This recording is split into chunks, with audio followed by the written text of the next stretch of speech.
দুই বোনের ভাগাভাগি। বর্তমানে বাংলাদেশের যিনি সর্বোচ্চ ক্ষমতার অধিকারী, যার অঙ্গুলি হেলনে এদেশের বড় বড় ব্যবসা বাণিজ্য, উচ্চ পর্যায়ের চাকরি বাকরি নিয়ন্ত্রিত হয়, সরকারের সামরিক বেসামরিক আমলা, মন্ত্রী, প্রধানমন্ত্রী, রাষ্ট্রপতি এবং প্রধানমন্ত্রীর আত্মীয়স্বজন যে যেখানেই আছেন, তাদের মধ্যে সবচাইতে শক্তিশালী ক্ষমতাধর সামরিক সর্বোচ্চ পর্যায় থেকে যে কোনো পর্যায় পর্যন্ত কর্মকর্তা কর্মচারীর পদোন্নতি, পদাবনতি এবং বদলে যার মনোবাসনা বা ইচ্ছা অনুযায়ী হয়, সরকারি পর্যায়ে ব্যবসা বাণিজ্য পাওয়া না পাওয়া যার উপর নির্ভর করে, এদেশের বৈধ অবৈধ সমস্ত টাকা পয়সা যার হাতে জমা হয়।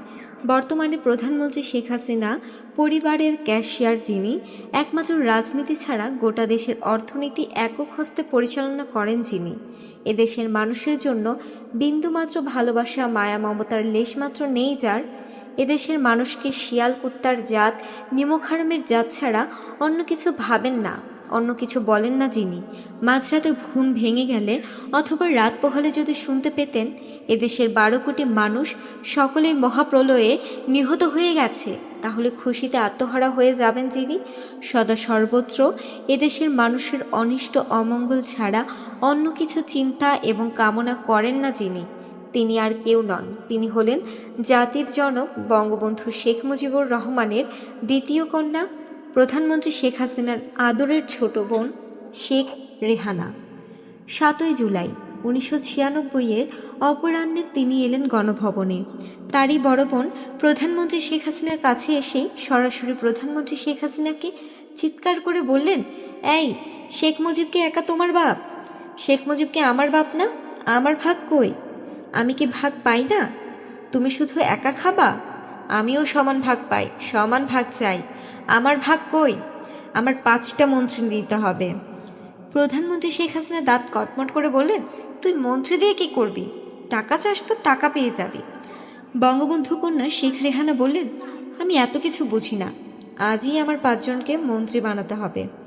প্রধানমন্ত্রী শেখ হাসিনা বলেন, মন্ত্রী পাবি না, চালাইতেছে চালাইতে দে, যত টাকা দরকার পাবি, সব তুই নেই। দুই বোনের চিৎকারের চোটে প্রধানমন্ত্রী 24 ঘন্টা সার্বক্ষণিক নিরাপত্তার দায়িত্বে নিয়োজিত সেনাবাহিনী, বিমান বাহিনী ও নৌবাহিনীর 64 জন অফিসারের সমন্বয়ে গঠিত SF এবং সেনাবাহিনীর 1600 সদস্যের একটি বিশেষ দল PGR এর ওই দিন ডিউটিতে থাকা সদস্যরা তাদের দায়িত্ব পালনে কিং কর্তব্যবিমূঢ় হয়ে দাঁড়িয়ে থাকলে প্রধানমন্ত্রী শেখ হাসিনার চোখের ইশারায় তাদেরকে সরিয়ে নেন। এটা প্রধানমন্ত্রীর একান্ত নিজস্ব এবং পারিবারিক ব্যাপার বলে ওভারলুক করার পরামর্শ দেয়া হয়। আজই যদি আমার 5 জনকে মন্ত্রী না করো, তবে আমি আমেরিকা চলে যাব। যখন আসব তখন সমান ভাগ নিয়ে আসব, মনে রেখো। এ কথা বলে বঙ্গবন্ধু কন্যা শেখ রেহানা চলে গেলেন। পরবর্তী পর্যায়ে প্রধানমন্ত্রী শেখ হাসিনা আমেরিকায় গিয়ে চূড়ান্ত পর্যায়ে ভাগাভাগি এবং আপোষ রফা করে তার ছোট বোন শেখ রেহানাকে দেশে নিয়ে আসেন, এই শর্তে যে শেখ রেহানাই হবেন প্রধানমন্ত্রী শেখ হাসিনার ক্যাশিয়ার। সমস্ত টাকা পয়সা শেখ রেহানার হাত দিয়ে আসতে হবে এবং শেখ হাসিনার পর শেখ রেহানাই হবেন শেখ মুজিবের উত্তরসূরি।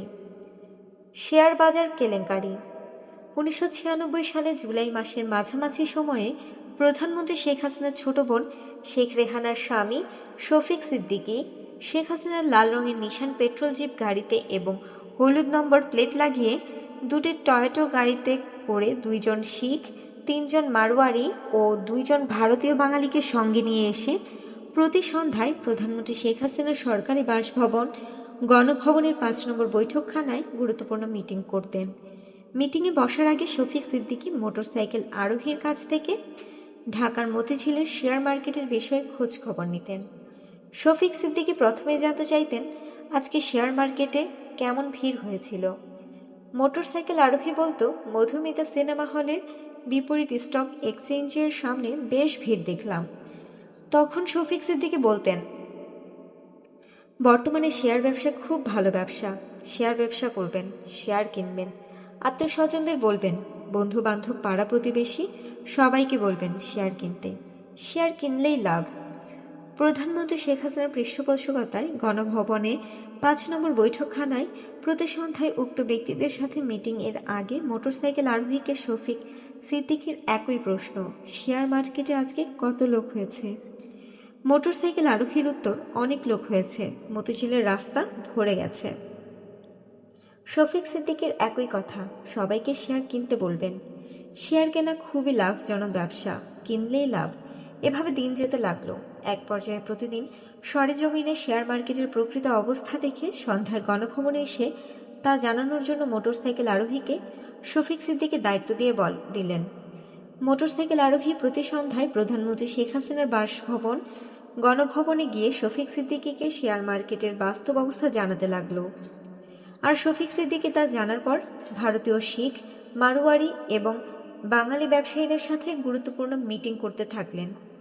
সত্যি শেয়ার কিনলেই লাভ, শেয়ার বিক্রি করাটা কোনো ব্যাপার না, কেনাটাই আসল ব্যাপার। আজ কোনো মতো শেয়ার কিনতে পারলে আগামীকাল আসতে না আসতেই তা চড়া দামে বিক্রি হয়ে যাচ্ছে। শেয়ার কিনা নিয়ে প্রায় সারা দেশেই হই হই রই রই পড়ে গেছে। বাজারে প্রচুর ক্রেতা আছে, কিন্তু শেয়ার বিক্রেতা নেই। ক্রেতারা শেয়ার কেনার জন্য রাত দিন ঘুরে বেড়াচ্ছে। একদিন মোটরসাইকেল আরোহী শফিক সিদ্দিকীকে জানালো, শেয়ার মার্কেট আজ সবচাইতে বেশি ক্রেতা এসেছে। ইত্তেফাকের মোড়, হাটখোলা, অভিসার সিনেমা হল থেকে শুরু করে পুরো মতিঝিল, শাপলা চত্বর হয়ে নটরডেম কলেজ ছাড়িয়ে গেছে। এই সকল এলাকায় যানবাহন বন্ধ রয়েছে, শুধু ক্রেতা আর ক্রেতা, বিক্রেতা নেই।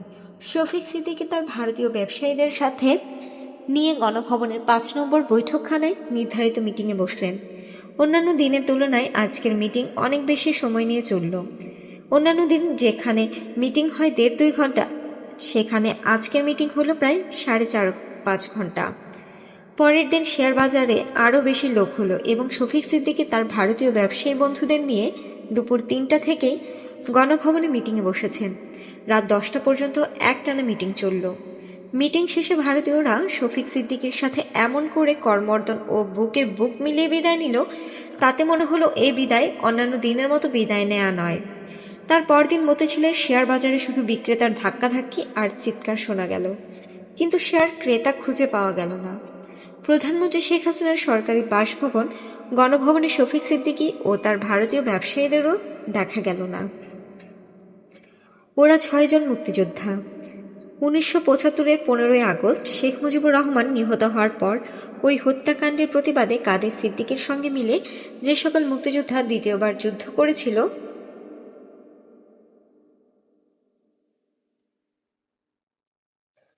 সেই সকল মুক্তিযোদ্ধা ১২ই আগস্ট ১৯৯৬ ঢাকার পুরনো পল্টনে এসে এক বৈঠকে বসে। সারাদিন বৈঠক চলে। বৈঠকে বঙ্গবন্ধু কন্যা শেখ হাসিনা ক্ষমতায় আসায় তাকে এবং তার সরকারকে কিভাবে সহযোগিতা করা যায় এই নিয়ে দিনভর আলোচনা চলে।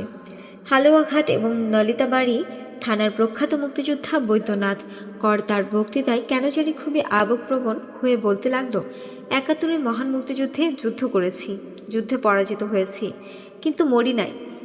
অবশেষে এক বিধবা যুবতীকে বিয়ে করেছি। আমাদের ঘরে একটি পুত্র সন্তান রয়েছে। আমি এখন এক বিধবা যুবতীর স্বামী এবং এক ছেলের পিতা। আমি তার ভালো মন্দ কোনো কিছুতেই জড়িত হতে চাই না। আপনারা এমন কিছু করবেন যাতে আমার বিধবা স্ত্রী আবার দ্বিতীয়বার বিধবা না হয়, আমার ছেলে পিতৃহারা এতিম না হয়। সন্ধ্যা ৭টায় বৈঠক শেষ হলে যে যার বাড়ির দিকে রওনা হয়। নালিতাবাড়ি থানা থেকে আসা বৈদ্যনাথ কর, জসিমউদ্দিন এরা একটা মাইক্রোবাস ভাড়া করে খোদা হাফেজ বলে নালিতাবাড়ির দিকে রওনা হয়ে যায়। পরদিন সকাল ৭টায় আমার কাছে মুক্তিযোদ্ধা হাশিমি, মাসুদ জামিল যুগল এর একটি ফোন আসে। ফোনে আমাকে বলা হয় বৈদ্যনাথ কর, জসি সহ ওরা ৬ জন মুক্তিযোদ্ধা মারা গেছে। কথাটা শুনে হার্ট অ্যাটাকের মতো মনে হলো। কিছুক্ষণ কোনো কথা বের হলো না। গতরাতে মানে এখন থেকে ১০-১২ ঘন্টা আগে যাদের সাথে দেখা হলো, কথা হলো, তারা মারা গেছে। এটা কি অসম্ভব কথা। নিজেকে একটুখানি সামলে নিয়ে বললাম, কি বলছেন, কিভাবে মারা গেল? মুক্তিযোদ্ধা হাসিমি, মাসুদ জামিল যুগল জানালেন, গতরাতে ঢাকা পুরানা পল্টনে উলফাত ভাইয়ের অফিস থেকে মিটিং শেষে নালিতা বাড়ি যাওয়ার সময় সড়ক দুর্ঘটনায় এই 6 জন মুক্তিযোদ্ধা নিহত হয়। অর্থাৎ আমাদের কাছ থেকে বিদায় নেয়ার কয়েক ঘন্টার মধ্যেই এরা পৃথিবী থেকে বিদায় নিয়ে গেল। শোকে দুঃখে মনটা বিষণ্ণ ভরাক্রান্ত হলো। বাসা থেকে বেরিয়ে কাঁদতে কাঁদতে সোজা গণভবনে গিয়ে প্রধানমন্ত্রী শেখ হাসিনাকে শোক সংবাদটা জানালাম। তিনি ভাবলেশহীনভাবে শুনলেন। পরে তার প্রধানমন্ত্রী কার্যালয়ে চলে গেলেন। মনে মনে একটা ভাবনা ছিল, প্রধানমন্ত্রী যদি তার পক্ষে থেকে সান্ত্বনা দেওয়ার জন্য কাউকে নিহত 6 জন মুক্তিযোদ্ধা পরিবারের কাছে পাঠান। তাই দুপুরে প্রধানমন্ত্রী শেখ হাসিনা গণভবনে ফিরে এলে পুনরায় তাকে 6 জন মুক্তিযোদ্ধা নিহত হওয়ার কথা বললাম। জবাবে শেখ হাসিনা বলেন, তাতে কি হয়েছে? প্রতিদিনও তো কত লোক মারা যাচ্ছে। এর ঘণ্টাখানেক পর বিকেল 3টায় প্রধানমন্ত্রী শেখ হাসিনা তার বাবার মৃত্যুবার্ষিকী উপলক্ষে বঙ্গবন্ধু পরিষদের আলোচনা সভায় যোগদানের জন্য ইঞ্জিনিয়ার্স ইনস্টিটিউটে চলে গেলেন এবং সেখানে তিনি আমার পিতা, আমার মা, আমার ভাই বলে কাঁদতে লাগলেন। অন্যের পিতাকে যদি নিজের পিতা মনে না হয়, অন্যের মাতাকে যদি নিজের মাতার মতো মনে না হয়, অন্যের সন্তানকে যদি নিজের সন্তানের মতো না হয়, অন্যের শোক দুঃখকে যদি নিজের শোক দুঃখ মনে না হয়, তাহলে এমন রাষ্ট্রপতি প্রধানমন্ত্রী দিয়ে দেশের কোনো লাভ হবে? মানুষের কোনো লাভ হবে? নিজের বাবা মা ভাইদের জন্য প্রধানমন্ত্রী শেখ হাসিনা কান্না দেখে শুধু মনে হলো, হে আল্লাহ, তুমি প্রধানমন্ত্রী শেখ হাসিনাকে কি এতই দিনহীন করলে, এত কাঙাল করলে, যার কেবলই নিজের ছাড়া অন্যের দুঃখে বিন্দুমাত্র অনুভূতি হবে না? হে আল্লাহ, তুমি প্রধানমন্ত্রী শেখ হাসিনাকে মানুষের জন্য মমত্ববোধের সামর্থ্য দাও, মানুষকে ভালোবাসার সামর্থ্য দাও, মানুষের প্রতি অনুভূতি দাও, অপরের সুখ দুঃখকে নিজের করে ভাববার তৌফিক দাও। আমিন। ডক্টরেট ডিগ্রি পাওয়া। 6 ফেব্রুয়ারি 1997 যুক্তরাষ্ট্রের বোস্টন বিশ্ববিদ্যালয় প্রধানমন্ত্রী শেখ হাসিনাকে ডক্টর অফ ল ডিগ্রি প্রদান করেন। এই ডক্টরেট ডিগ্রি প্রদানের আগে 1996 সালের শেষ প্রান্তে অর্থাৎ ডিসেম্বরের শেষ সপ্তাহে বোস্টন বিশ্ববিদ্যালয়ের প্রেসিডেন্ট জন ওয়েলসিং বাংলাদেশে এসেছিলেন। জন ওয়েসলিং 4-5 দিন বাংলাদেশে ছিলেন। বাংলাদেশে অবস্থানকালে জন ওয়েসলিং 3 দিন ছিলেন ঢাকায় এবং 1 দিন ছিলেন গোপালগঞ্জে। ঢাকায় অবস্থানকালে জন ওয়েসলিং প্রধানমন্ত্রী শেখ হাসিনার সরকারি বাসভবন গণভবনেই থাকতেন। গণভবনে থেকেই জন ওয়েসলিংকে ঢাকার বিভিন্ন জায়গায় নিয়ে ঘুরিয়ে ফিরিয়ে দেখানো হতো। ধানমন্ডি 32 নম্বরে বঙ্গবন্ধু জাদুঘর, সোহরাওয়ার্দী উদ্যান, সংসদ ভবন, স্মৃতিসৌধ ইত্যাদি জায়গাসমূহ দেখানো হলো এবং ঐতিহাসিক গুরুত্ব ব্যাখ্যা করে জন ওয়েসলিংকে বোঝানো হলো। একদিনের সফরে টুঙ্গিপাড়ায়ও নেওয়া হলো। টুঙ্গিপাড়ায় শেখ মুজিবুর রহমান এর মাজার দেখানো হলো। গোপালগঞ্জ সার্কিট হাউসে রাত্রি যাপন করার পর দিন আবার ঢাকায় নিয়ে এসে বঙ্গবন্ধু জাদুঘরের সমস্ত ছবি এবং নিদর্শনগুলো খুবই ভালোভাবে ব্যাখ্যা করে জন ওয়েসলিংকে বুঝিয়ে দেওয়া হলো। শুধু বুঝিয়েই দেওয়া হলো না, একেবারে তোতা পাখির ন্যায় মুখস্থ করে দেওয়া হলো। জন ওয়েসলিংকে সমস্ত কিছু বুঝিয়ে মুখস্থ করে দেওয়ার দায়িত্বে ছিলেন প্রধানমন্ত্রী শেখ হাসিনার সংসদ বিষয়ক উপদেষ্টা সুরঞ্জিত সেনগুপ্ত। সুরঞ্জিত সেনগুপ্ত জন ওয়েসলিংকে সবকিছু বুঝিয়ে মুখস্থ করে দেওয়ার সাথে সাথে প্রধানমন্ত্রী শেখ হাসিনাকে ডক্টর অফ ল প্রদানের বিষয়টাও ভালোভাবে বুঝিয়ে দিলেন। বোস্টন বিশ্ববিদ্যালয়ের প্রেসিডেন্ট জন ওয়েসলিং নগদ এবং বাকি মিলিয়ে অনেক উপঢৌকন নিয়ে বাংলাদেশ থেকে চলে গেলেন। কিন্তু গণভবন যে প্রধানমন্ত্রী শেখ হাসিনার সরকারি বাসভবন, এটা সেনবাবু জন ওয়েসলিংকে বলেননি। ফলে জন ওয়েসলিং ধরে নিলেন ধানমন্ডি 32 নম্বরে ওইটা মিউজিয়াম, টুঙ্গিপাড়াটা বঙ্গবন্ধু গ্রামের বাড়ি, আর বিশাল দুর্গের ন্যায় গণভবনটা শেখ হাসিনার পিতা শেখ মুজিবের বাড়ি।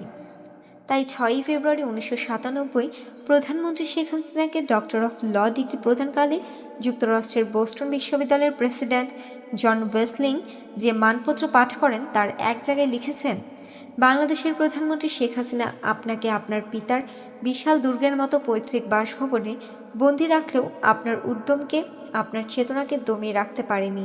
বিশাল দুর্গের মতো পৈতৃক বাড়ি ও তার উত্তরাধিকারীর মধ্যে আটকে থাকলেও ইত্যাদি ইত্যাদি। জন ওয়েসলিং তার মানপত্র যে বিশাল দুর্গের মতো পৈতৃক বাড়ির উল্লেখ করেছেন সেটা প্রধানমন্ত্রী শেখ হাসিনার পিতার বাড়ি নয়, সেটা প্রধানমন্ত্রী শেখ হাসিনার সরকারি বাসভবন, গণভবন। একমাত্র গণভবনই বিশাল দুর্গের মতো। তাছাড়া শেখ মুজিবুর রহমানের বিশাল দুর্গের মতো কোনো বাড়ি কোথাও নেই। প্রথম আমেরিকা সফর। প্রধানমন্ত্রী হিসেবে শেখ হাসিনা এই প্রথম মার্কিন যুক্তরাষ্ট্র সফরে যাচ্ছেন। আত্মীয় স্বজনের এক বিশাল বহর নিয়ে সন্ধ্যার আগে গণভবন থেকে জিয়া আন্তর্জাতিক বিমানবন্দরের উদ্দেশ্যে প্রধানমন্ত্রী শেখ হাসিনা রওনা হয়ে গেলেন। তিনি নির্দিষ্ট সময়ে জিয়া আন্তর্জাতিক বিমানবন্দরের ভিভিআইপি লাউঞ্জে পৌঁছলেন এবং আত্মীয় স্বজনের কোলাহলপূর্ণ পরিবেশে দীর্ঘক্ষণ চা ও নানান পদের নাস্তা খেতে লাগলেন। হাসি ঠাট্টায় মেতে থাকলেন। প্রধানমন্ত্রিসভার সদস্যগণ, তিন বাহিনী প্রধানগণ সহ উচ্চপদস্থ সামরিক বেসামরিক কর্মকর্তা এবং বিশিষ্ট নাগরিকগণ বিমানবন্দরের ভিভিআইপি টারমার্কে প্রধানমন্ত্রী শেখ হাসিনাকে বিদায় দেওয়ার জন্য অপেক্ষা করতে লাগলেন।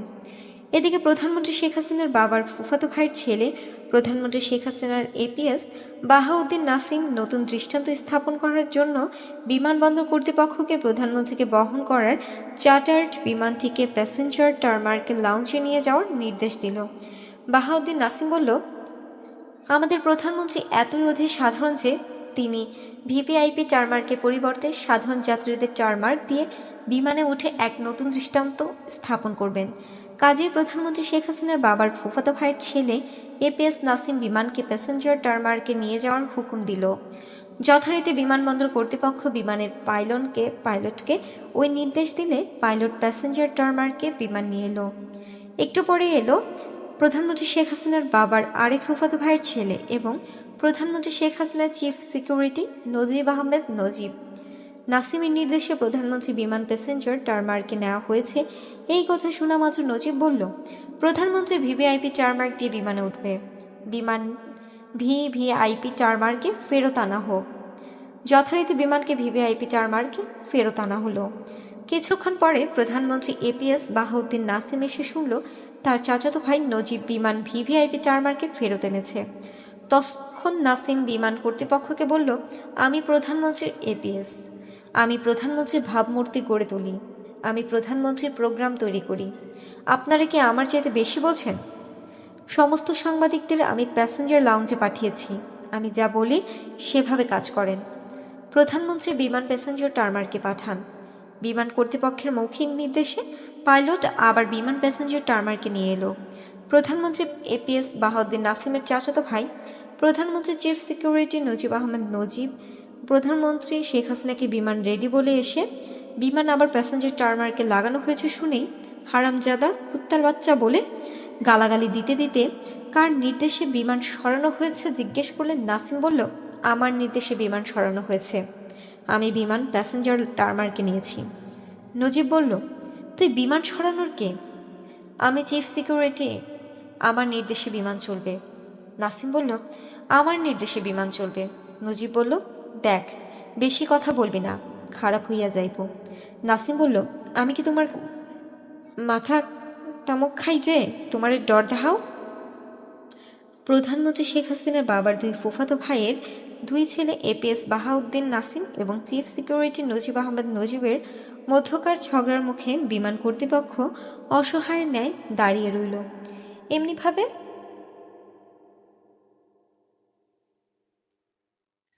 মিনিট 25 চলে গেল।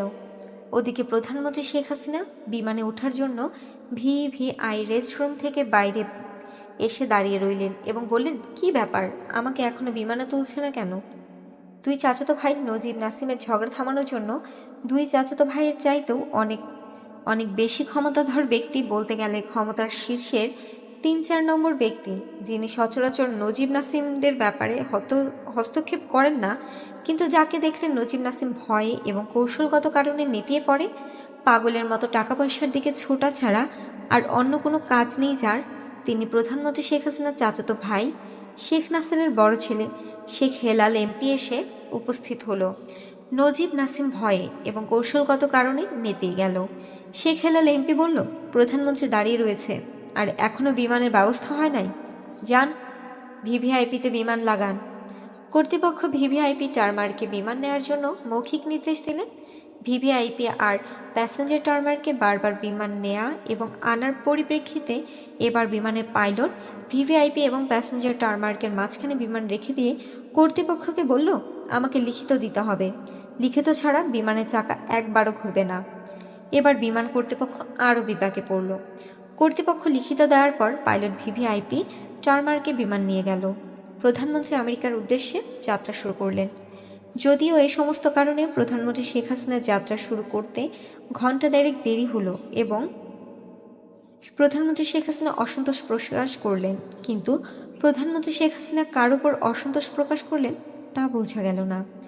প্রধানমন্ত্রী শেখ হাসিনাকে বিদায় জানাতে আসা সকল মন্ত্রী, তিন বাহিনী প্রধান, উচ্চপদস্থ সামরিক বেসামরিক কর্মকর্তা ও বিশিষ্ট নাগরিকগণ যাত্রা শুরুর এই বিলম্বের সময় ভ্যাবলার মতো দাঁড়িয়েছিল। পরের দিন দেশের সমস্ত পত্রপত্রিকায় নানান ভাষায় প্রধানমন্ত্রীর যাত্রা শুরু করতে বিলম্বের সংবাদ প্রকাশ করল, কিন্তু কেন যাত্রা বিলম্ব হলো তা কোনো পত্রিকাতেই জানা গেল না, প্রকাশ করা হলো না। শুধু বিলম্ব হলো এটাই প্রকাশ করা হলো। শুধু তাই নয়, প্রকাশিত এই সংবাদের পরিপ্রেক্ষিতে সাংবাদিক কলাম লেখক আবেদ খান ভোরের কাগজে প্রধানমন্ত্রীর নিরাপত্তা কি বিঘ্নিত শিরোনামে ধারাবাহিকভাবে সরেজমিনের তদন্ত লিখলেন। আবেদ খান তার প্রতিবেদনে বিমানের অভ্যন্তরে রাজাকারের সন্ধান পাওয়া সহ আরও কত কিছু লিখলেন। বিমান প্রশাসনের রদবদল হলো, কিন্তু প্রধানমন্ত্রী শেখ হাসিনার যাত্রা বিলম্বের প্রকৃত কারণ আবেদন কলামে এলো না। প্রধানমন্ত্রী শেখ হাসিনা আমেরিকা সফর করে যুক্তরাষ্ট্রের বোস্টন বিশ্ববিদ্যালয় থেকে ডক্টর অফ ল ডিগ্রির সাথে তার একমাত্র বোন শেখ রেহানাকে সকল কিছুতে অর্ধেক ভাগ দেওয়ার পাকাপাকি ব্যবস্থার শর্তে সঙ্গে নিয়ে এলেন। ভাগ বাটোয়ারা নিয়ে দুই বোনের দ্বন্দ্বের অবসান ঘটিয়ে শেখ হাসিনা কেশিয়ারের দায়িত্ব নিতে বাংলাদেশে আবার ফিরে এলেন। অর্থাৎ প্রধানমন্ত্রী শেখ হাসিনার ব্যক্তিগত তহবিলে যা কিছু জমা হবে তার সব কিছুই শেখ রেহানার হাত দিয়ে যেতে হবে। এই শর্তে শেখ রেহানা দেশে ফিরে এলেন। যুদ্ধ বিমান ক্রয়। প্রধানমন্ত্রী শেখ হাসিনার ক্যাশিয়ার বঙ্গবন্ধু কন্যা শেখ রেহানা তার স্বামী শফিক সিদ্দিকীর সঙ্গে নিয়ে এক বিকেলে প্রধানমন্ত্রীর সরকারি বাসভবন গণভবনে এসে প্রধানমন্ত্রীকে রাশিয়ার মিগ 29 বোমারু বিমান ক্রয় করার পরামর্শ দিয়ে বললেন, এই যুদ্ধ বিমান ক্রয় করলে উত্তর পাড়ার লোকেরাও খুশি থাকবে এবং ভারতের দালাল না এটাও জনগণ মনে করবে। উপস্থিত মোটরসাইকেল আরোহী বলল, খবরদার নেত্রী, এই কাজ করবেন না।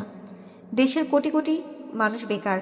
যুদ্ধবিমান ক্রয় না করে যে টাকা দিয়ে যুদ্ধ বিমান ক্রয় করবেন সেই টাকা বেকারদের কর্মসংস্থানে বরাদ্দ করেন। শেখ রেহানা ও তার স্বামী শফিক সিদ্দিকের চেহারার ভেতরে ভেতরে প্রচণ্ড রাগ হওয়ার ছাপ ফুটে উঠল এবং প্রধানমন্ত্রী শেখ হাসিনা বললেন, বিমান তো বাকিতে কিনব। মোটরসাইকেল আরোহী বলল, যতই বাকিতে কেনেন এই টাকা তো এদেশকেই শোধ করতে হবে। নেত্রী, একটা কথা খেয়াল রাখবেন, যদি বেকারদের কর্মসংস্থান সৃষ্টি করতে পারেন, দেশের উন্নতি করতে পারেন, তাহলে এদেশের মানুষ শুধু আপনাকেই না, আপনার নাতিপুতিকেও মাথায় করে রাখবে। এদেশের বঙ্গবন্ধু কন্যা শেখ রেহানা প্রধানমন্ত্রী শেখ হাসিনার উদ্দেশ্যে বললেন, তোমার সাথে কি একটু একাকী কথা বলা যাবে? না, তোমার লোকজন কথার মধ্যে বা হাত দিতেই থাকবে। মোটরসাইকেল আরোহী বাইরে চলে এলো। কথা হলো প্রধানমন্ত্রী শেখ হাসিনা এবং তার ছোট বোন শেখ রেহানা ও তার স্বামী শফিক সিদ্দিকী বাংলাদেশের মতো একটি দিনহীন দরিদ্র দেশের কর্ণধার হয়ে কেন যুদ্ধবিমান ক্রয় করেন? ভারতের সাথে যুদ্ধ করার জন্য? মনস্তাত্ত্বিকভাবে শেখ হাসিনা শেখ রেহানা গঙের কি কখনোই ভারতের সাথে যুদ্ধের কথা চিন্তা করতে পারে? নিশ্চয়ই না। শেখ পরিবার কখনোই ভারতের সাথে যুদ্ধের কথা চিন্তা করতে পারে না, বরং শেখ হাসিনা শেখ রেহানারা সদা সর্বদা ভারতকে তাদের ব্যক্তিগত ও পরিবারগত অভিভাবকই মনে করেন। তারা সবই ভারতের রাজনীতিবিদদের, বিশেষ করে পশ্চিমবাংলার মুখ্যমন্ত্রী জ্যোতি বসুকে পিতৃতুল্যই মনে করেন। ভারতের সাথে যুদ্ধ করবেন না, তারপরে যুদ্ধবিমান ক্রয় করেন, রহস্যটা কি? তাহলে হাসিনা রেহানা গঙেরা জানেন না যে বাংলাদেশ পৃথিবীর মধ্যে প্রায় সবচেয়ে গরিব দেশ।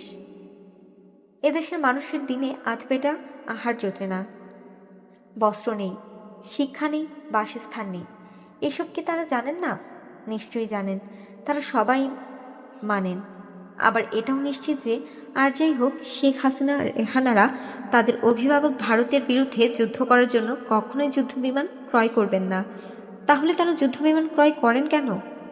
একটা কথা মনে রাখতে হবে, দেশের প্রতিরক্ষা খাত হচ্ছে এমন একটা খাত যে খাতের ব্যয় সম্পর্কে মহান জাতীয় সংসদেও কোনো প্রশ্ন উত্থাপন করা যাবে না।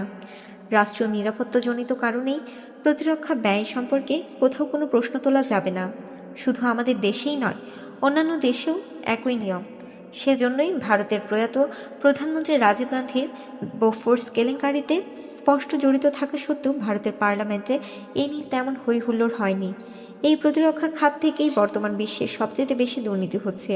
প্রতিরক্ষা ব্যয়ের যেহেতু কোনো জবাবদিহিতা নেই, সেহেতু এ খাতেই দুর্নীতি করা বা কমিশন নেওয়া অতীব সহজ। প্রশ্ন হচ্ছে, ভারতের বিরুদ্ধে যুদ্ধ করা হবে না, তথাপি শেখ হাসিনা, শেখ রেহানা গং বর্তমানে যুদ্ধ অকার্যকর পুরনো সেকেলের রাশিয়ান মিগ-29 যুদ্ধবিমান কেন ক্রয় করেন? এর উত্তরে শুধু কমিশন পাওয়ার জন্যই এই অত্যাধুনিক যুগে অত্যাধুনিক কার্যকর জঙ্গি বিমানের পরিবর্তে অকার্যকর সেকেল পুরনো ধ্বজা ভাঙা বোমারু বিমান ক্রয় করেন। প্রধানমন্ত্রী শেখ হাসিনা এবং তার ক্যাশিয়ার শেখ রেহানা এই রকমের একটা ড্রিমে কম করে হলেও শত শত কোটি টাকা পেয়ে থাকেন।